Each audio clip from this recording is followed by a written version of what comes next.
It's as dry as toast. So in most of my vlogs, I've generally looked at flops that are wet and dynamic. But what happens if they're really dry and static? A board like King 8-3 Rainbow.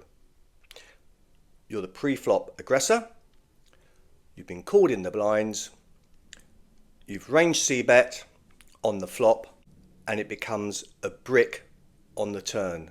What should your thought processes be then with, say, good value or bluffs?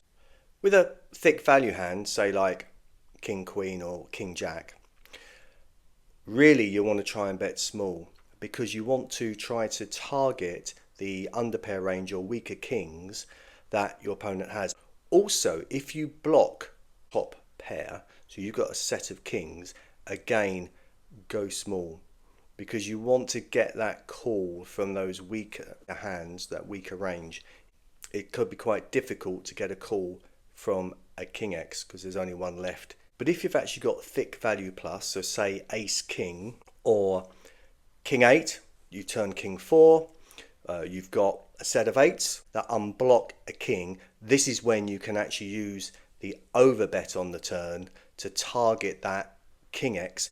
And what about bluffs? Well, let's focus on when we actually have an offsuit rainbow turn. So you've been mainly low equity draws and a lot of air. There are three main options here. Firstly, you can actually overbet. This targets folding anything below a king. If you get called, just give up. The second approach is to bet small again, trying to cap your opponent, drag their weaker range, their underpairs predominantly, or maybe their gut shots that they now have, from the turn into the river, and then you can target those with a more medium-sized bet to fold out their weaker pairs below a king. And the final approach is to actually check back, particularly if the player is relatively aggressive and is likely to bet on a king themselves on the river. If they check again, this then gives you the green light to go and try and bluff them off.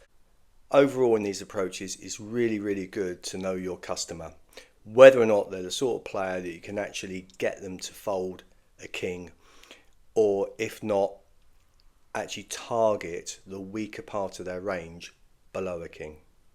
Best of luck with the ideas.